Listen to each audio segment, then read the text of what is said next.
Shalom, saudara yang diberkati oleh Tuhan Yesus Kristus. Jumpa lagi pada pagi hari ini di dalam Sabda Kebenaran Firman Tuhan bersama Gracia Hope Compassion Channel. Saudara, mari sebelum kita mendengarkan Sabda Firman Tuhan dan merenungkannya, mari kita berdoa. Terima kasih Bapa di surga, Engkau sungguh baik dalam kehidupan kami. Keadaan kami percaya tidak akan sama seperti ketika kami datang. Karena ketika kami mendengarkan firman Tuhan, maka hati kami diubahkan, jiwa kami dikuatkan, dan hati kami diteguhkan di dalam kebenaran firman yang memerdekakan kami. Terima kasih Bapa di surga, kami sambut kebenaran firman-Mu, tutup bungkus dengan kuasa darah anak domba Allah yang kudus, sehingga setiap kebenaran firman-Mu Tuhan, itu tidak akan lari dari kebenaran-Mu yang sesungguhnya. Di dalam nama Yesus Tuhan kami berdoa dan mengucap syukur, sambut firman-Mu di dalam nama Yesus. Haleluya. Shalom kekasih Tuhan yang diberkati. Kemarin kita sudah belajar merenungkan firman Tuhan dari Injil Yohanes pasal yang ke-6. Berbicara tentang bagaimana Yesus berfirman tentang dia adalah roti hidup. Pada saat dia menyampaikan bahwa dia adalah roti hidup, maka banyak orang-orang yang menjadi pengikut dia itu menjadi ketakutan karena perkataan yang Tuhan Yesus sampaikan itu adalah keras. Karena mereka tidak percaya dengan roti hidup yang lain selain dari mana surgawi yang pernah mereka terima di padang gurun. Dan ketika Yesus berkata bahwa dia adalah roti hidup, banyak orang yang menjadi ragu akan Yesus karena mereka tidak percaya. Dan perkataan ini keras, saudara. Bagi mereka, perkataan itu mengguncangkan iman mereka oleh karena mereka tidak percaya. Mereka tidak bisa menerima Yesus sebagai Mesias di dalam kehidupan mereka. Ada banyak orang yang kemudian menjadi ragu dan kemudian menjadi gentar dan goyah sehingga memilih untuk mulai meninggalkan Yesus. Tetapi saudara yang saat ini kita akan mendengarkan firman Tuhan, bagaimana cara supaya kita tidak meninggalkan Yesus, supaya kita tetap kuat. Ketika Yesus khotbah di atas bukit, mereka menerima banyak mujizat. Mereka sangat girang dan mengikuti Yesus dengan semangat. Tapi ketika mereka mendengar satu perkataan yang tidak ingin mereka mendengarnya, bahwa Yesus menyatakan diri sebagai roti hidup, banyak mereka yang menjadi goyah dan mulai meninggalkan Yesus. Nah, saudara, perenungan firman Tuhan pada pagi hari ini adalah untuk belajar bagaimana kita menjadi murid-murid yang kuat mengikuti Tuhan, bukan cuma sekedar mengikuti Tuhan, tapi kuat dan tidak meninggalkan Yesus. Nah, Bapak Ibu Saudara yang diberkati, sebelum kita belajar dengan Injil Yohanes pasal 6 ayat 60 hingga ayat 66, kita akan baca dulu pasal 6 ayat 25 hingga ayat 29. Ketika orang banyak menemukan Yesus di seberang laut itu, mereka berkata kepadanya, "Rabi, bila mana engkau tiba di sini?" Menjawab mereka, "Aku berkata kepadamu, sesungguhnya kamu mencari aku bukan karena kamu telah melihat tanda-tanda, melainkan karena kamu telah makan roti itu dan kamu kenyang. Bekerjalah bukan untuk makanan yang akan dapat binasa, melainkan untuk makanan yang bertahan sampai pada hidup yang kekal, yang akan diberikan anak manusia kepadamu, sebab dialah yang disahkan oleh Bapa Allah dengan materainya." Lalu kata mereka kepadanya, "Apakah yang harus kami perbuat supaya kami mengerjakan pekerjaan yang dikehendaki Allah?" Jawab Yesus kepada mereka, "Inilah pekerjaan yang dikehendaki Allah, yaitu hendaklah kamu percaya kepada Dia yang telah diutus Allah."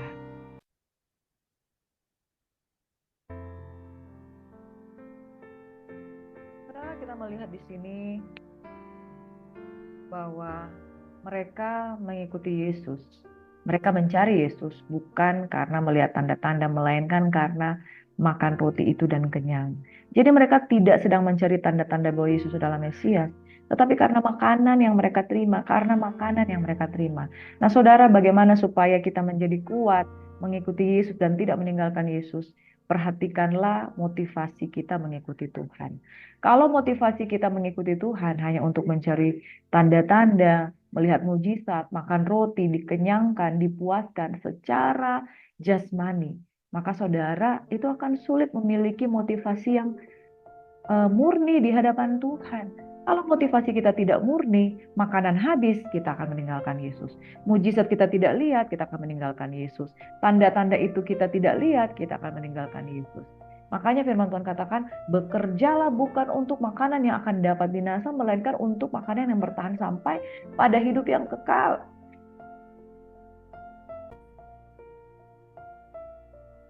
makanan yang akan diberikan Bapa kepadamu, sebab dialah yang disahkan oleh Bapa Allah dengan materainya. Lalu kata mereka kepadanya,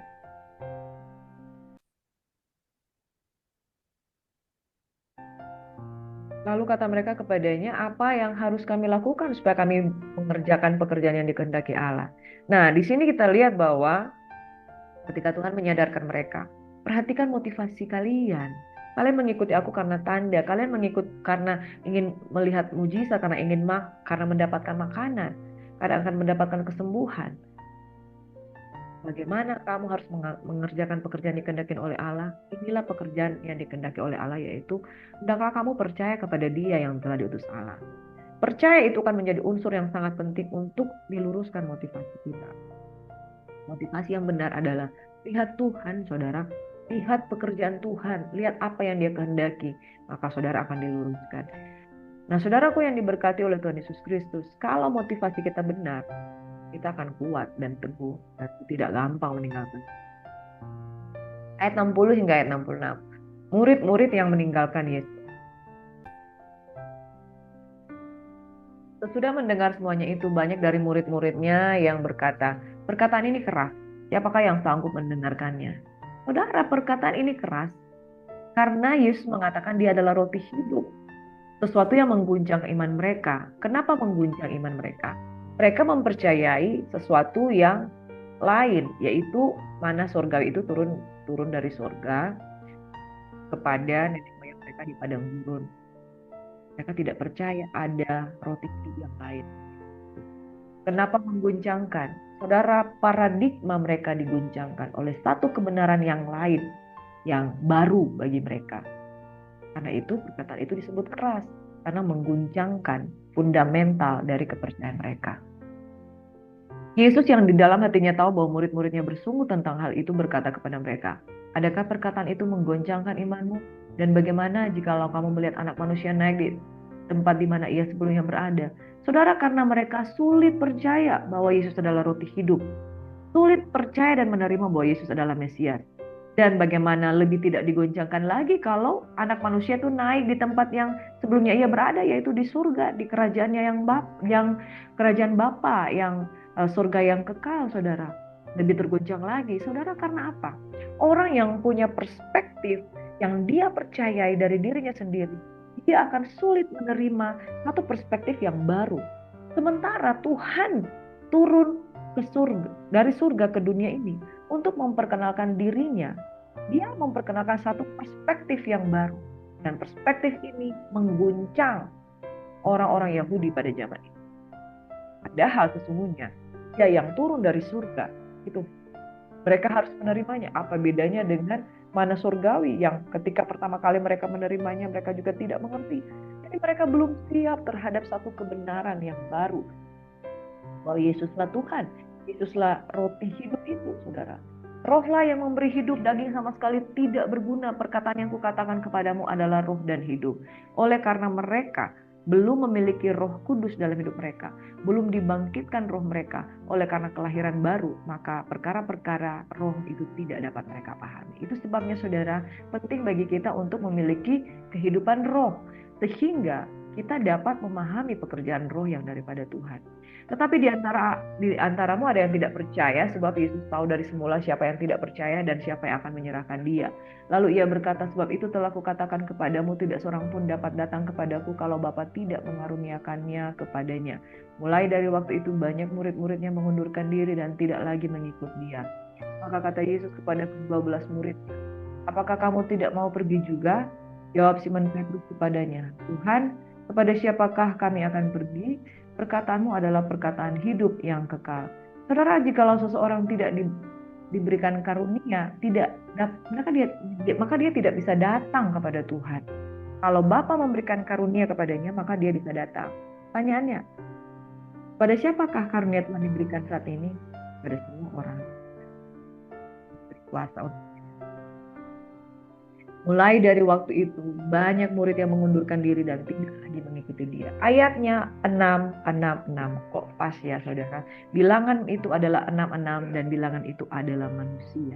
Saudaraku yang diberkati oleh Tuhan Yesus Kristus, keadaan di akhir zaman bahwa Penggenapan segala sesuatu sedang terjadi, dan yang menggenapkannya itu adalah kehendak Tuhan. Dan manusia yang saleh akan makin saleh, yang suci akan makin suci, yang kudus makin kudus, dan yang durhaka akan makin durhaka. Karena pendurhakaan itu akan mencapai satu kegenapannya di akhir zaman. Dan kalau saudara tidak memiliki fundamental iman yang kuat, maka seperti ayat 66 ini, maka mulai dari waktu itu banyak murid-murid yang mengundurkan diri dan tidak lagi mengikuti dia. Akan ada satu kegoncangan yang besar yang akan terjadi di akhir zaman. Dan itu akan membuktikan bahwa engkau tertanam di dalam Tuhan atau keluar dari kasih karunia Tuhan. Dan bilangan itu adalah manusia. 666. Maka kata Yesus kepada 12 muridnya, apakah kamu tidak mau pergi juga? Jawab Simon Petrus kepadanya, Tuhan, kepada siapakah kamu akan pergi? Perkataanmu adalah perkataan hidup yang kekal. Saudara, jikalau engkau percaya pada firman Kristus, maka engkau akan tetap kuat dan bertahan.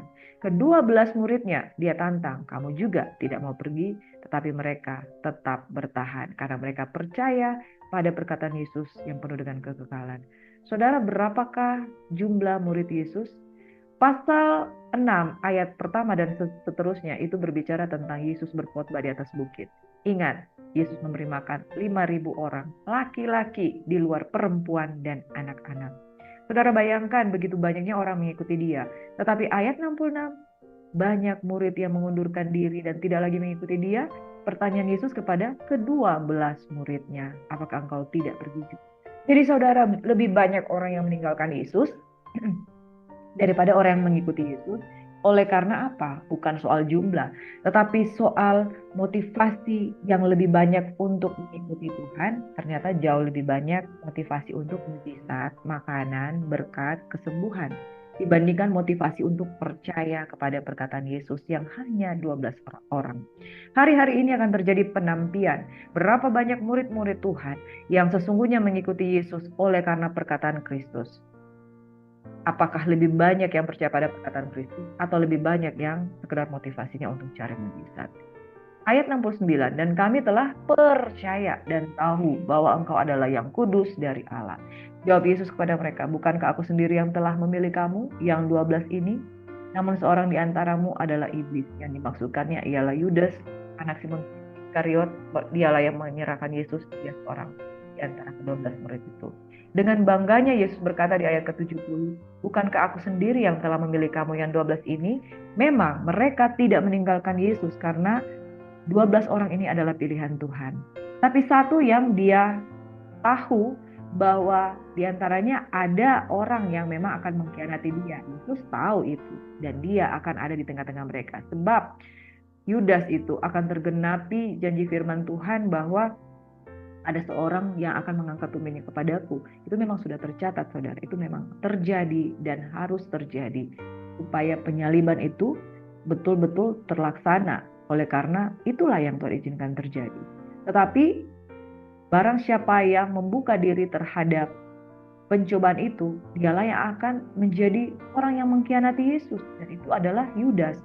Saudara, betapa bangganya Yesus telah memilih 12 muridnya. Tapi seorang di antara mereka disusupi oleh iblis. Demikian karena rancangan iblis itu adalah untuk, seperti di dalam Kejadian 3 ayat 15, dia hendak merusak keturunan dari si perempuan itu. Tetapi tumit perempuan itu akan menginjak kepala dari ular. Itulah yang menjadi kutuk bagi iblis itu. Dia tetap akan diremukkan sekalipun dia berusaha akan melawan keturunan dari perempuan itu, yaitu keturunan ilahi yang lahir lewat keturunan dari suci yaitu Yesus Kristus Tuhan. Bapak Ibu Saudaraku yang diberkati, mari kita menyimpulkan kebenaran firman Tuhan yang sudah kita baca pada pagi hari ini. Kunci supaya kuat dalam pelayanan dan tidak meninggalkan Yesus. Karena di dalam Yohanes 6 ayat 66 banyak murid yang mulai meninggalkan Yesus. Yang pertama, saudara, kita kunci supaya kuat dalam pelayanan dan tidak meninggalkan Yesus. Yang pertama, jangan kita mencari motivasi untuk mencari mujizat. Miliki motivasi yang kuat. Yang pertama, miliki motivasi yang kuat. Yang kedua, bersedia mendengarkan suara Tuhan, sekalipun suara Tuhan itu keras. Tapi saudara renungkan, karena ketika Tuhan berfirman, itu pasti selalu ada maksud Tuhan. Yang ketiga, mari kita hidup dalam roh dan jangan hidup menurut keinginan daging. Orang yang hidup oleh roh, maka dia akan memahami perkara-perkara roh. Yang keempat, hiduplah oleh anugerah Tuhan. Anugerah Tuhan disediakan bagi semua orang yang seperti apa? Yang kelima adalah sungguh-sungguh percaya. Amin. Supaya kita tetap kuat dan tetap tinggal dalam pelayanan dan tidak meninggalkan Yesus. Miliki motivasi mengikuti Yesus yang benar. Yang kedua, bersedia mendengarkan suara Tuhan sekalipun itu keras. Yang ketiga, sungguh-sungguh hidup di dalam roh, lahir baru, dan jangan ikut keinginan daging. Dan saudara, yang keempat, hidup oleh anugerah, hidup selalu dalam kasih karunia, hidup selalu dalam berkat Tuhan. Yang kelima, sungguh-sungguh percaya, maka engkau akan melihat bagaimana engkau mengalami kehidupan yang dipulihkan, diberkati untuk menjadi berkat dan mengalami kehidupan kekal.